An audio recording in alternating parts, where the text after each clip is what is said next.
Co-host Vicky. This is the BFR Podcast where we talk all things Chicago Bears every week. We have a good one today. We're going to recap the last Bears OTA that was open to the media today. It's going to be a good one. But before we hop in, Vicky, man, how you doing?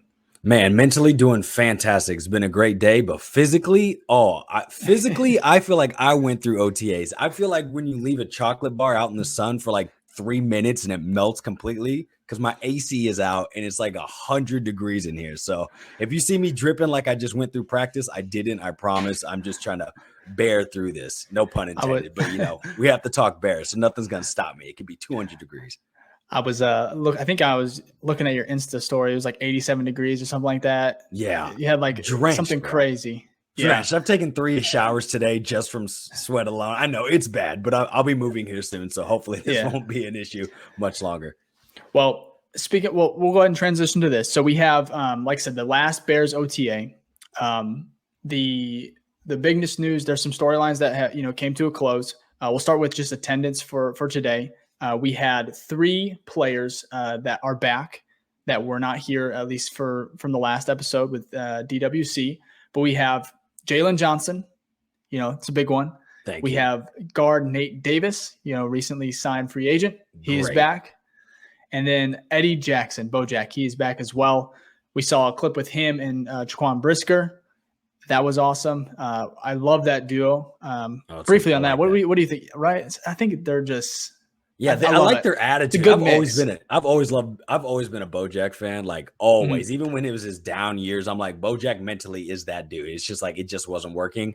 But mixed with Jaquan's a dog. You know what I mean? That man be barking, and he's funny on Twitter, and his play shows it. So I love that duo. I really do. Yeah.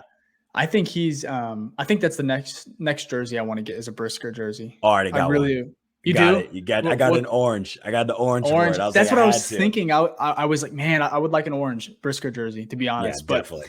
I love that duo. And then, like I said, another one is Jalen Johnson. We're gonna go ahead and start with him. That was a big storyline. He's still wanting that extension. He touched on that, at the end of last year. I think early in this offseason that he does want an extension, before.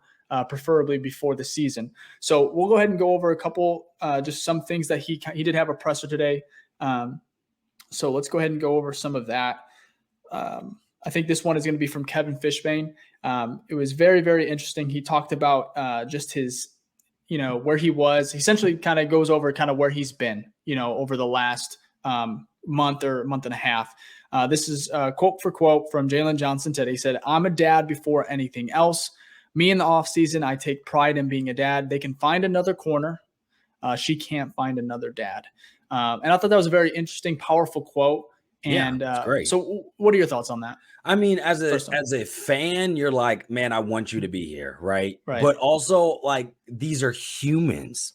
These are humans just like us. So if he's got a kid to take care of, you should be taking care of it. I'm never going to be upset about that. That doesn't make any sense. Plus, we have to remember, this is voluntary OTAs. Voluntary. That means you do not have to be here. So for someone who's been in the league for 3 years, been in this defense for 2, been in a whole nother system with this man, it's not like this is just someone fresh off the block. So that's why I wasn't too concerned with it. I figured it was probably something personal. Not only was it he was spending time with his daughter, he also had a fundraising event, a golfing event that Fields showed up to. So, he had life. He had things he was doing that were important, and there's nothing, I'm not going to ever be upset about that. Plus, since he lives in California, he mentioned that he doesn't get to see his daughter a lot during the season. So spend as much quality time as you can with your child. I'm never going to be upset about you being a good parent. Yeah, no, I think I agree with all that. I think you even touched on it last week. He could be spending time with his daughter. You were right on the money with that one. Also, interesting quote here. Obviously, we had the Roquan last year when it came to the extension, him not having an agent. Kind of found out today, a little nugget that was dropped that Jalen is actually in between agents. He does plan to sign with one, but from what I'm reading, in between the lines, it looks like he does not have one as of now. Please get one. Please that's get what one. I'm saying. Please. I'm so scarred from the Roquan. Even though I'm very pro player, get your money, and obviously agents take a little bit from that. But I'm also less drama right now. So I'm And the thing is, makes the process easier. With Roquan, I mean, at the end of the day, it's not with the Bears, but he got that deal that he wanted with Baltimore, and not a penny went to an agent. There was no fees. Lamar too. Lamar got his bag. Same thing. Yeah. It was drawn out. The process long, but that was a weird one working with Lamar. Like I definitely. Can you imagine being like, if that was just the Bears and we have like a MVP type quarterback? We're like, wait a minute. The Bears have an MVP. I can't even imagine that. Like, no, it's happening sooner than you think with Justin Fields. But anyways, so to finish that quote, he said he 100% is hopeful for an extension this offseason. Again, he said this offseason. So he doesn't want it in the middle. He doesn't want it, after week one. And he sure as hell doesn't want it at the end of end of next season. So he wants it before, he wants to be taken care of. And he said, I look forward to staying and extending with the Bears. So again, that could just be cliche talk. That could just be, to kind of put the fire out a little bit in regards to just his contract situation. Maybe do a favorite of polls. But that's going to lead us into this next one. So what is a number? And I'm going to go over some of the top paid corners right now. Okay. That get paid on an average per year. All right. So I want you to tell me kind of where does JJ fall? What is the number you won't, if you're UB polls, what's a number you're not going to go past? So we have Green Bay. I think it's Jair Alexander. I like him. He had an 84 million total value is 84 million. Average per year is 21 million. Okay. Yep. Another player, Denzel Ward, 100 million total value, but 20 million per year. Makes sense. Then we have Jalen Ramsey at 20 million per year. We have Marlon Humphrey at 19. Let's go ahead and go here to 18. Xavier Howard at 18 million. I mean, so these corners are getting paid. Yeah, but these are everyone you've listed so far. Yeah, these are top. You're taking over Jalen probably. Yeah. So I'll go down to, we have J.C. Jackson, okay. 16.5 million. We have Darius Slay at 14. Yeah, we have more than that. We have Jamal Dean at 13. James Bradbury, I like him actually, at 12 million per year. And then we have, just go down a little bit more. Stephen Gilmore, 10 million. So I mean, we have some. There's a big difference from the top corners, getting paid. I think the most is 21 per on average, and then we have Desmond King at 3.5. Yeah, that's the low end. He's going to get more. Jeff than Okudah, that. He's on that rookie contract at 5 million. Patrick Surtain, 5 million. So we're going over these, the salaries average per year. Where does Jalen fall? What are you putting at? I kind of have my number up, but I want to hear yours. Yeah, so Stefan's low because I think he only did a 1-year deal, and he's on the end of his he's in his he's in his 30s, mid 30s. I think he might be 33 or something. So I'm not going to consider that because talent wise, he's had a great career. But he's going to be above that. Maybe above James Bradbury. I'm thinking he's not getting, in my opinion, more than 14 million. He's not better than Xavier Howard, right? So, and I think Xavier was at 14 or maybe 16. So he's definitely going to be under that because he's not a top tier corner, right? He is a good enough corner that you extend, but not a great enough corner that you overpay. That's how I view it. So you shouldn't be up there with the Jalen Ramseys. You shouldn't be up there with the Denzel Wards. None of that. You should be not inching near 20 million. You're probably going to be anywhere from 11 million to 14, 15 million. So if it's in that range, I'd be okay with that. Anything above that, I think that's a little crazy for a corner who's only had 1 interception in his 3 years in the NFL. So yeah, that's what I was going to go over here, next in regards to some of his stats. He does have, that big, as far as taking the ball away. That's what's important to, Flus in this kind of scheme. And it's one of the big knocks on him. He has 1 pick since he entered the league in 2020. Yeah. So now, as far as being a solid corner, he is. But so you were saying your final number was, you said just above Bradbury. So you're thinking 13. Yeah. I think polls, again, I'm not polls nor am I a capologist, right? It's probably 13, 14 million, I would guess, based off that list, right? I just don't see polls evaluating him up in that top echelon cornerback. So Darius Slay, he's at 14 million per year, 42 million. He's total. Only lower because he's an older corner, and Darius Slay is way better than Jalen Johnson, even now. So he might get 13. See, he could match that just because obviously like every year you see this numbers are higher and higher. That's because the NFL keeps making money. So he could pass Slay, maybe he does get 15, but like overall, like if Slay was, in his prime, like let's say he was entering free agency right now or a contract extension, Slay would be getting 2021, right? So yeah. it's not like a fair comparison on that one. That would be top of the market. You probably reset the market, to be honest. Yeah, he would. Alexander. So I think 14 is probably the highest I would go if I'm Poles. But it's interesting because I think Jalen Johnson's he's a competitor. Obviously, he plays at a high level. He plays good football. So I think he just views himself as a top 5 corner. I really think he does. And you have to have that mentality. No, we want that. But also, you got some injury concerns too. We forget his shoulder. He's had that shoulder injury since that was a concern before we drafted him. That's a concern now. So, I mean, it's not like a major concern, but we have seen that he hasn't been, he's had to deal with that shoulder still, through these 3 years. So it's just a lot to keep in mind. I say he's like a tier 2 corner. All right. Yeah. So pay him tier 2 money. I think the injury concerns are very, very valid because if you go back to since 2020, since his rookie season, he played 13 games. He played in 15 games the next season, and then last year he only played in 11. Yeah, he hasn't done a full season yet. That's a great point. I think that's obviously going to play heavily into just the contract negotiations. And like I said, hopefully he gets an agent. And hopefully they kind of find a way to get this done before the season. I don't think there will be a holdout, but you never know. Especially with, like I said, I think corner is a premier position. I think Jalen knows that. But the Bears also drafted a couple corners. So yeah, but they're not as good as Jalen, and Jalen is our best option. So he is good enough to extend. Like I'll say that again, but not great enough to overpay. So he shouldn't be getting. And I don't think Poles will do that. We saw it with Roquan. He kind of viewed it the same way. He's like, Roquan, you're good enough, but you're not, at least in this system, you are not great enough for me to throw you the bag. Yeah. And I like that with you Poles. can fit our system. Yep. Yeah. And I appreciate that. They have their number, similar to how they kind of went and attacked the draft. They had their, hey, this is what our board's like, and we're gonna stick with it. And like I said, it has to pay off. Roquan is going to be compared to Edmonds for the next couple of years, and depending on what happens with Jalen and everything like that, it's just you hope it works out. But I do like the plan of attack, the approach that Poles is taking. So. Anyways, glad JJ's back. We got veteran mini camp next week. So just good to have him back. Glad it wasn't anything big. Now, guard Nate Davis. Bears, one of our best free agent signings of this year. He is back today. He was, at right guard.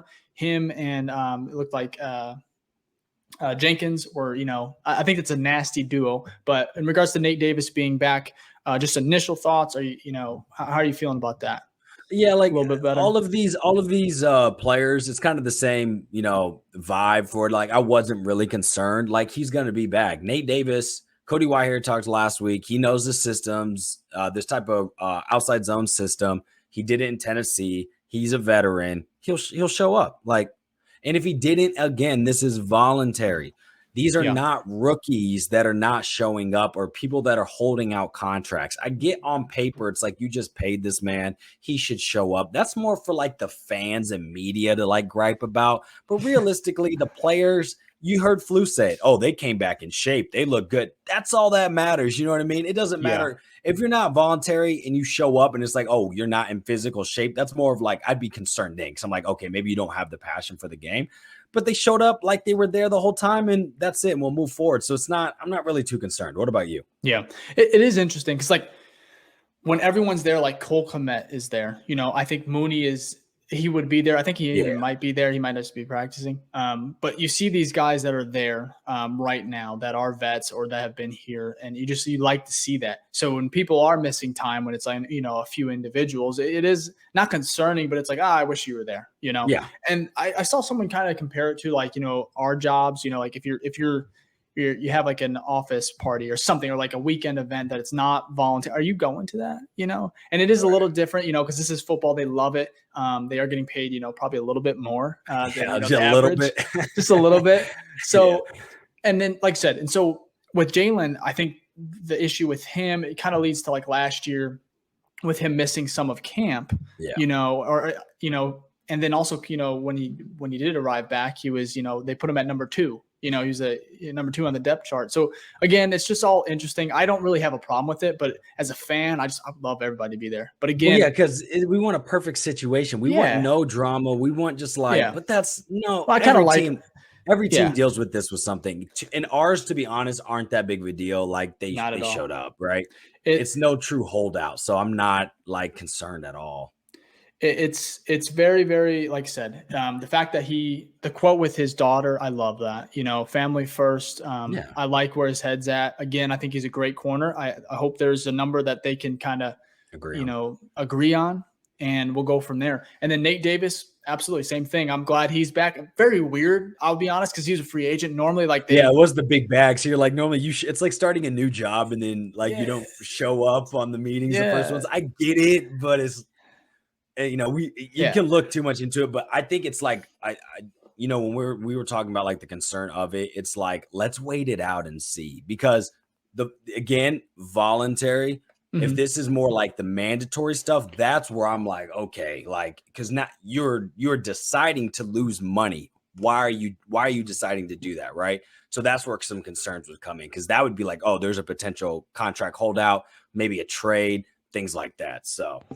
Yeah, it's interesting because it's with Nate Davis being back, you kind of get again, we don't know when he arrived. I'm assuming in the last couple of days or even today.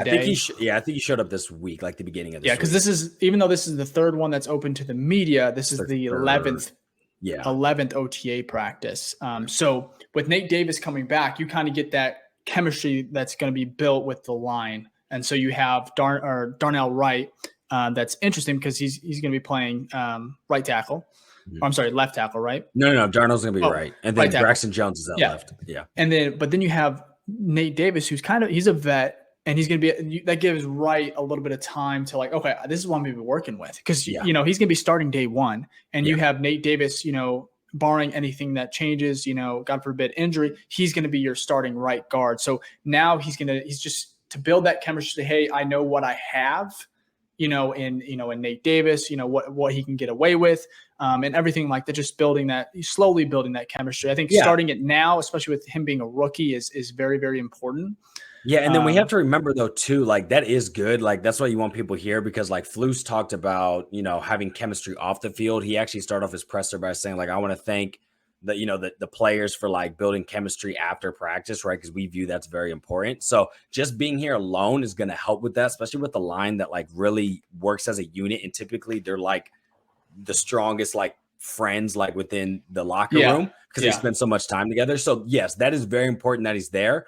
But we also have to remember that for linemen, there's not much when it comes to scheme and things like that they're doing now per se, because well, I mean, it's more of walkthrough stuff because they don't have pads, right? So you don't get a lot of that real physical lineman things, right? You get more of walkthroughs, things on paper. So it is important that he is there, but if he wasn't, it's could he catch up with that type of stuff later? Yes. So that's why I was never really too concerned about Nate Davis. But of course, you always want all your players there, everyone healthy, and so you can really build that team bonding throughout the whole roster.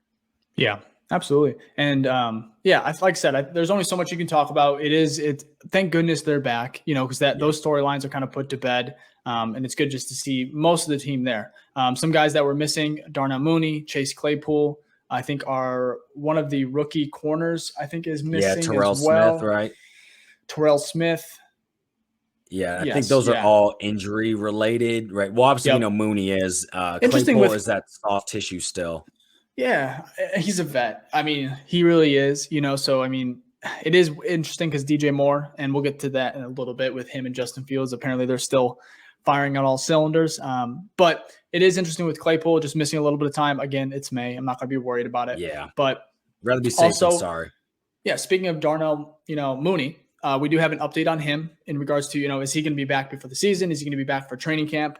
This is from Matt Eberflus, head coach. He goes, Darnell is working his tail off. He's on track. He'll be ready for training camp. So Love it. I mean, it's just Love like it. it's just like really good day as far as like news, positive. Yeah.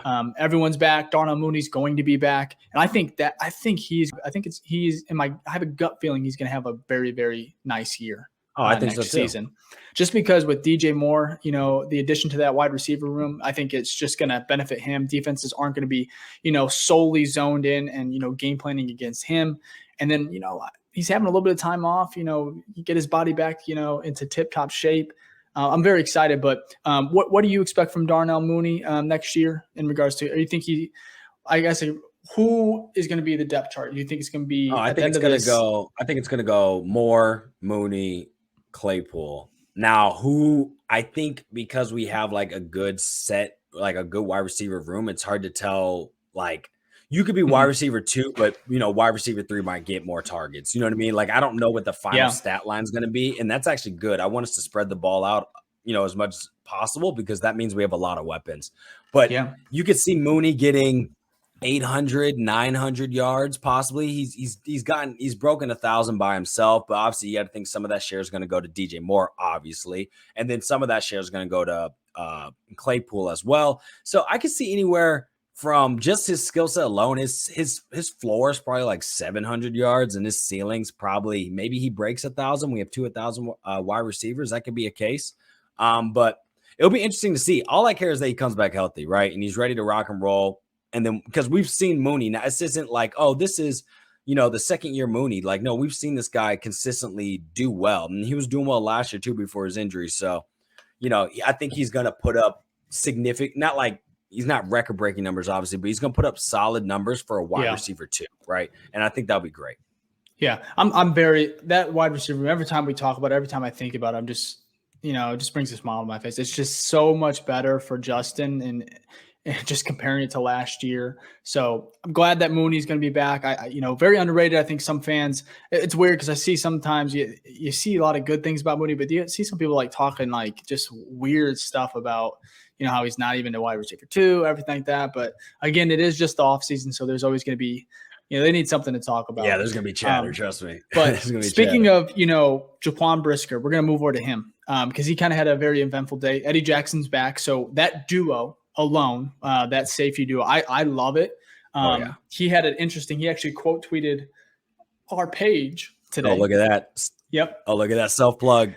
Yep. So went ahead. I shared just a clip on the BFR page. It says, this is on the Twitter. It says just Eddie Jackson, John Quist. So they're like kind of handshaking, kind of, you know, smiling maybe after a play, but went ahead and he quote tweeted. He said, the best they ever seen, y'all going to see.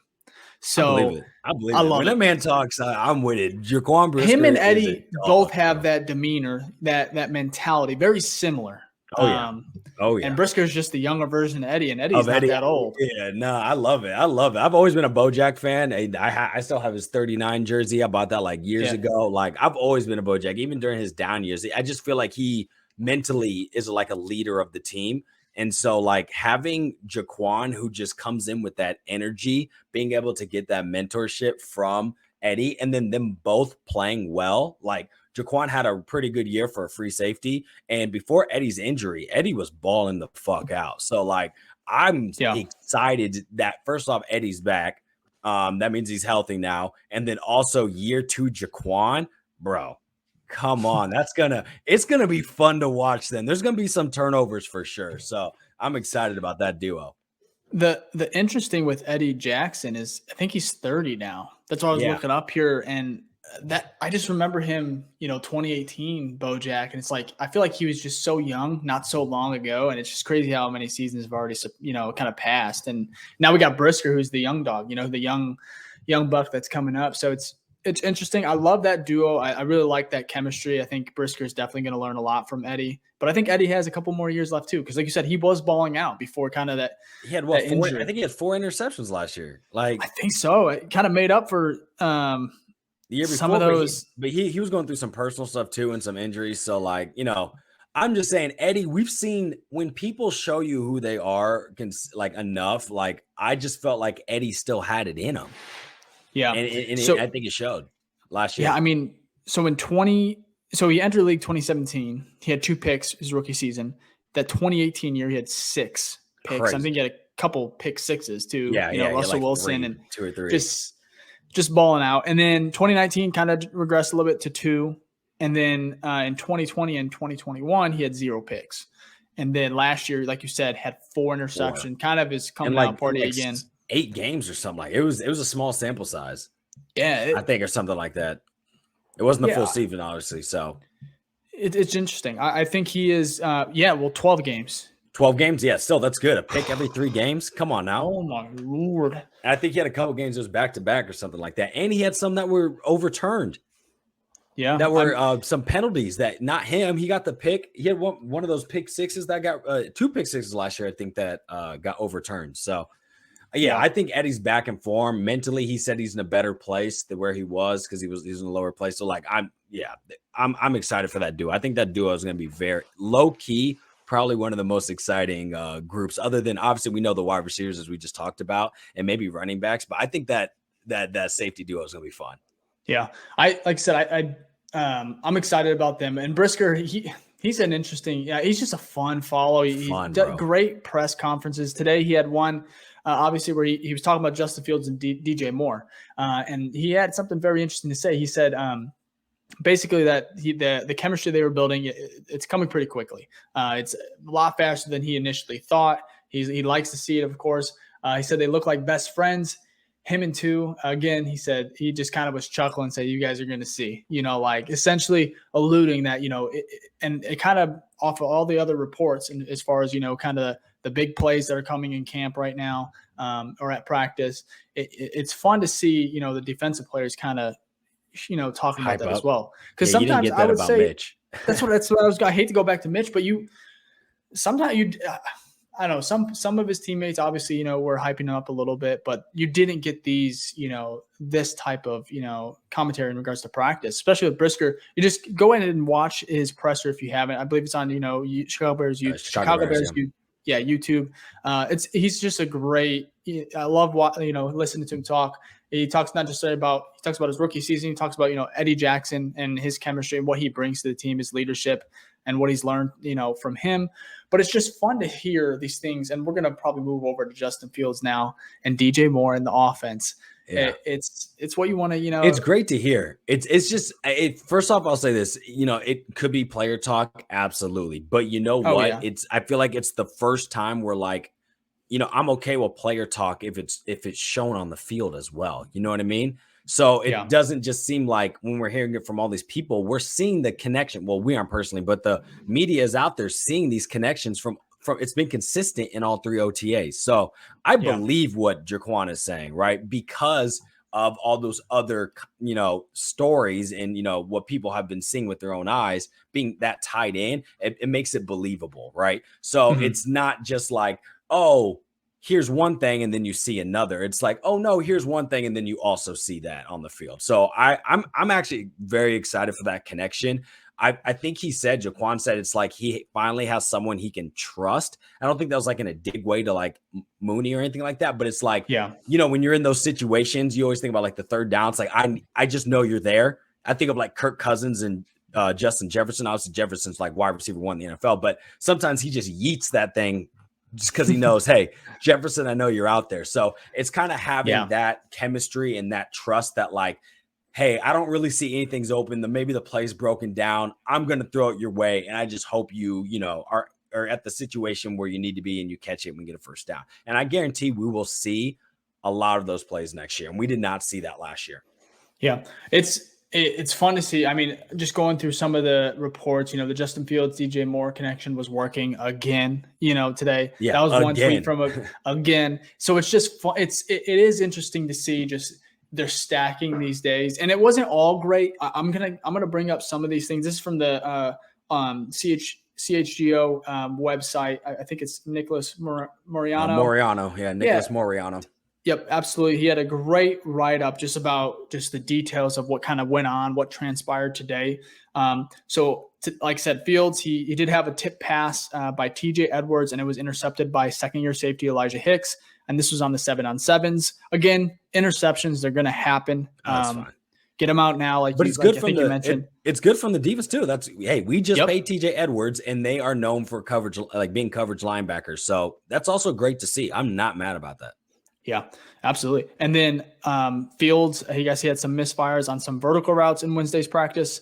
Fellow rookies, Tyler Scott, Tyreek Stevenson lined up against each other on the left side of the field. Scott ran a vertical route, had a step on Stevenson, and Fields' pass fluttered in the wind. And this is one, I think there was a tweet that said that a pass kind of got away from Fields because of the wind.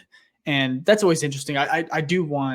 I don't know how you feel about, obviously with the stadium news and everything. I'll put a dome. That's what I'm saying, man. I don't need that wind, but that happens. You're going to miss passes here and there, but it's good I always think of like the positive too. It's like good to see Tyler Scott, like we got him for speed and then the speed's showing up. So, and apparently he almost made, he did make a diving attempt and just could not, I believe, corral it in. And then another overthrow, Wow, overthrow. When I said that, I just immediately thought of Trubisky. I don't know why. Because I remember in OTAs, like all we heard was just overthrow. Overthrow. We saw it in games too. So. Yeah, it's like, it's PTSD. Yeah. Anyways, that's what it is. Yeah, PTSD. A little bit scarred. Kind of hurt my brain. But with Fields, his deep ball is kind of what, it's kind of like his X factor outside of his legs. So, but another overthrow went to the opposite side of the field, but to Bayless Jones Jr., who other reports saying that he had a solid day out there from what they were seeing, which is always good to see. I would love to see him put a little pressure, make it hard in regards to kind of that depth chart. We want competition. Exactly. Yeah. But he had another overthrow. This one, again, Stevenson was in coverage. So that's a little interesting. I saw his name, Tyreek Stevens. We heard, a lot of people, love the pick. I love the pick. And last week, he had a great week. He had that interception. And I guess maybe he's having a little bit tougher of a time. I don't know. In regards to he's a rookie. It's at the end of the day, this is gonna happen. And it's 7 on 7s, I'm not. Yeah. But again, these are fast guys. Tyler Scott, very fast. Bayless Jones Jr., fast, very fast. So Jones had a step on him, and Fields sailed the ball out of the back of the end zone. So it is, like I said, I love hearing the chemistry with Moore. I love hearing that there are some plays with him and Kmet. And at the same time, the defense is making some plays, and they're making it harder. And then we have our young receivers who are, kind of, putting the pressure on the defense as well. So there's going to be mistakes. But I do like to see that, there are it is predominantly a pretty good from the offense as far as like the reports, separation, Justin Fields, connection with DJ Moore.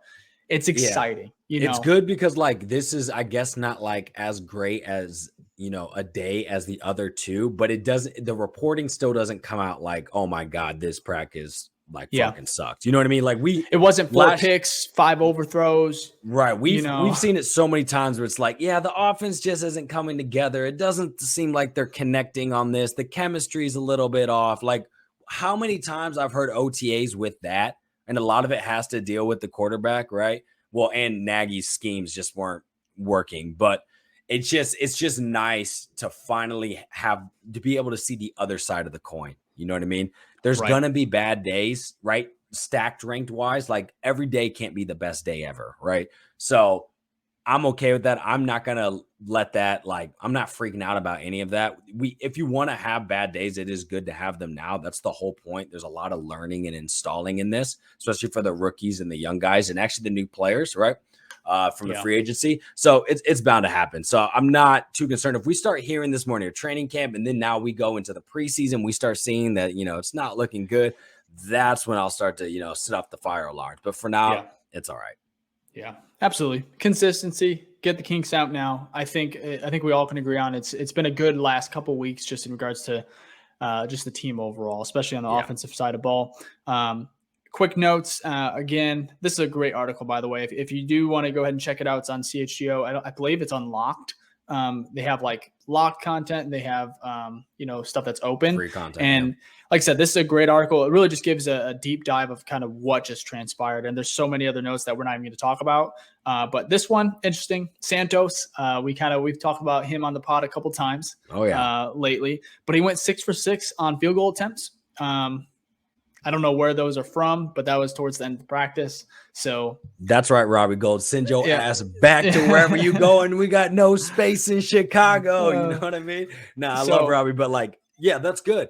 But Santos' issue hasn't been field goals. And recently, it was just PATs. This is just like a one-season thing. I just hope it's kind of just like maybe he was going through because kicking is so mental. Maybe there's just some mental shit that was happening. Yeah, whatever. Like, and again, it was only Santos. It was just a few games. It was like a 3-4 game split where they were just. Yeah. It was weird. It was a weird time, especially just because it's extra points. Yeah, he was hitting the field goals in those games and then just missed the PAT. Yeah, like so nothing. It's like. Yeah, I'm not too worried. Santos our guy. Yeah. And then this is kind of, we touched on you touched on those linebackers making plays and everything. You mentioned earlier when we were talking before the pod about PFF article. You wanted to kind of bring that up? So I thought this was or interesting. Yeah. So PFF did their top 10 linebackers. All right. So I'm going to list through all 10, right, and go in order. And then I'm going to tell you something interesting about it, like kind of my takeaway from it. So if we look at top 10, you have Fred Warner at 1, Levante David at 2, makes sense. Demario Davis from the Saints, 3, Matt Milano, 4 on the Bills, 5 is Roquan, 6 is Shaq Leonard, 7 is Bobby Wagner, 8 is Dre Greenlaw, 9 is Tremaine Edmonds, and 10 is TJ Edwards.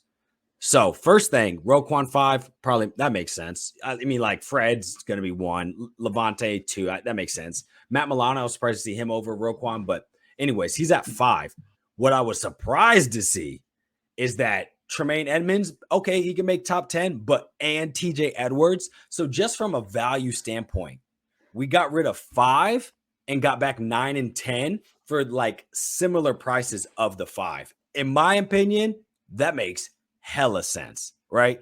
Yeah. Why would you pay all money to get one player that's top 5 when you can take that and get 2 other top 10 players? Now, of course, they're both worse than that 5, but I think you're getting more value in return. So what's your thoughts on that? Do you agree with that?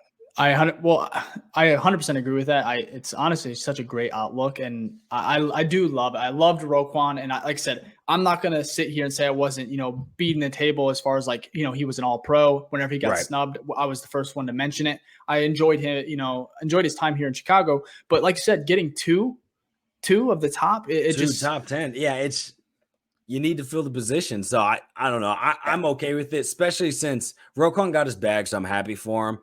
He didn't. Not only was it that he wanted so much money, he was not playing top tier Roquan, or like he wasn't meeting up his expectations in our scheme, right? And then the players around him just kept on kind of. Quinn was shipped off. Matt obviously wasn't there anymore. So it is interesting, but I love that. I like the rankings. I am a little surprised that Edmonds. And maybe I'm just, like I said, maybe I'm just going off like potential, what he can be, after that. Because I think he's really starting to find his footing at that position. Like last year, that was his like best year, obviously. But I think we haven't even seen his best. And I think that's what's scary almost. Because he's a freak, man. He's 6'5", he's fast. He's great. They can move up, right? So I think Jack Sanborn was 11, right? Yeah.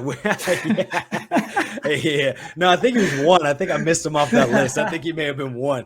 No, but I mean, the point is that we have really taken a group, a linebacking, a core of our position core of our team, and really upgraded it from like not being a strong suit for our team to like one of the strongest cores of our team. So I do like, just to kind of praise Poles again on like what he's done for this roster reconstruction off of this rebuild. Is everything fixed? No, we still need a defensive end. Like we do, but it's coming. But he's done with the money he's had, and then also with having the number 1 pick overall. Like he's done, I just think he's been a magician back there, a chef, just cooking up. You know what I mean? If everything works out, like these players obviously live up to their potential and things like that, I think it's shaping us up for like really trying to be a contender in a couple of years. Yeah, like I said, I think that's a great article. I'm gonna have to check it out because I haven't yet. But I do like the rankings. I think Matt Milano is pretty high. Maybe I just don't know enough. I haven't seen enough. No, I know that he's a good linebacker. Like I figured he was top 10. I didn't know he was like top 4 though. Like I know Matt Milano 4th. Yeah. He was right in front of Roquan. So, I mean, it could be nitpicking, but like I knew he was like in the top 10 category, but I thought maybe since Shaq was like injured, that's why I figured Shaq would be more top 5, but he didn't really play much last year. So, but these are all PFF grades. Take them how you want them. It's not do or die on that, but it is interesting to see. But all of these linebackers, I think, fit like these are the top tier linebackers. You know what I mean? And we have 2 of them, so that's what's important. That's the main point. I love it, man. That's such a great outlook, and I think it's so true. Now, speaking of like the edge, I think we'll kind of wrap it up with this because it is such a pivotal position right now. I think a lot, it's our biggest need. There was a update in regards to Chase Young that the Commanders are open to listen to trade offers about the former second overall pick. And it kind of just broke Twitter for a little bit. It went viral. I mean, I commented on it. I think you did. Again, Chase Young, he only has 1.5 sacks since 2021. He missed 23 of the 34 possible games due to injuries. So it's obviously, do the Bears kick the tires? Is it even true that the Commanders are even wanting to maybe because they do probably want to see what is. You would think, right? You drafted but at the same time, these reports are coming out for a reason. So I think it's exciting. I really would love like for a 3rd or 4th round pick just to send it their way. Be great, but you think I don't know. That would be a steal in my opinion for a 4th. But his 1.5 sacks since 2021. No, I agree. I don't think they view him in that light. I'm not talking about us. I think Poles is probably coming to the table with the 4th and saying, yeah, this look at his stats. A 4th is all he deserves because basically you're banking off potential, right? And I think the Commanders are not, again, this is their number 1 overall pick. This wasn't like pick 18 or something. This is who they picked number 1. So the value and the investment they put into that, just with that number 1 pick, I think they're going to be wanting more from it, no matter what his value is actually on the field, right? So that's why I don't think it's going to happen, because I think they're going to be viewing him in one light, and other teams are going to be like, yeah, that doesn't line up. I personally would say, hey, you know what? Maybe they want to stick with Chase Young. That's fine. Go get my boy Montez. I take Montez. Montez had a good year last year. And they're both entering that final season. He's been more consistent, at least, right? At least not as injury prone. And I'm like, let's go get him instead. He will probably cost less, or the Commanders won't be as delusional with his value, in my opinion, compared to Chase Young. So that's what someone I would like to. The Commanders, they recently gave big contracts to other players on their defensive line. Like Darren Payne, Jonathan Allen. Yep. So I think one of those are gone. I think one of them. They can't pay all of them. They're going to be shipped. I don't know when, but I think it's gone. And in my opinion, man, I don't think it's possible. Maybe I'm playing Madden here, but I want them both. Like, I don't know why. We're not getting both. Give me both, bro. Yeah, of course. Yeah, give me both as well. Give me and Chase throw in Young. Aaron Donald while you're at it. Just give them all. So it's like they're not giving both up. They're not going to give up both, but. Yeah, that'd be great. I'm hoping. Yeah, I know, right? You might need to exit out of franchise mode and take a break. But this GM shit's too easy. I know, right? Force trade. But I'm thinking if we can't get one, let's try to get the other.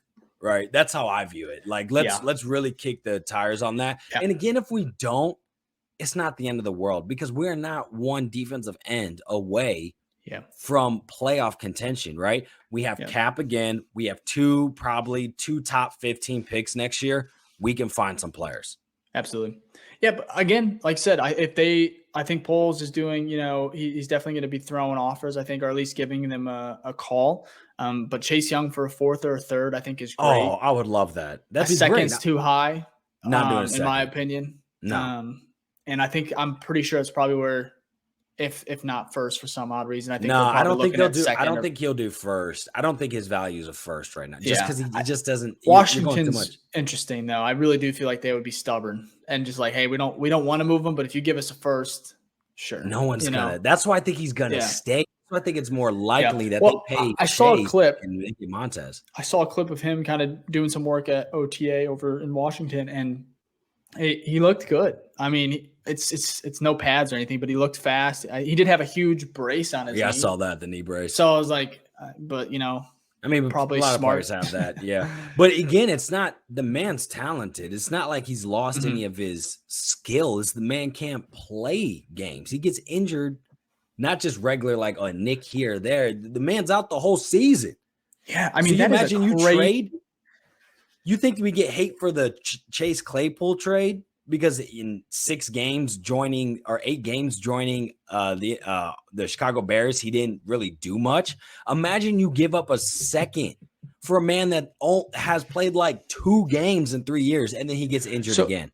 So with the Claypool, yeah, I mean, Chase Young, again, 1.5 sacks since 2021. He's played on only 23 of he's missed 23 of 34 games in his career. Yeah, that's not good.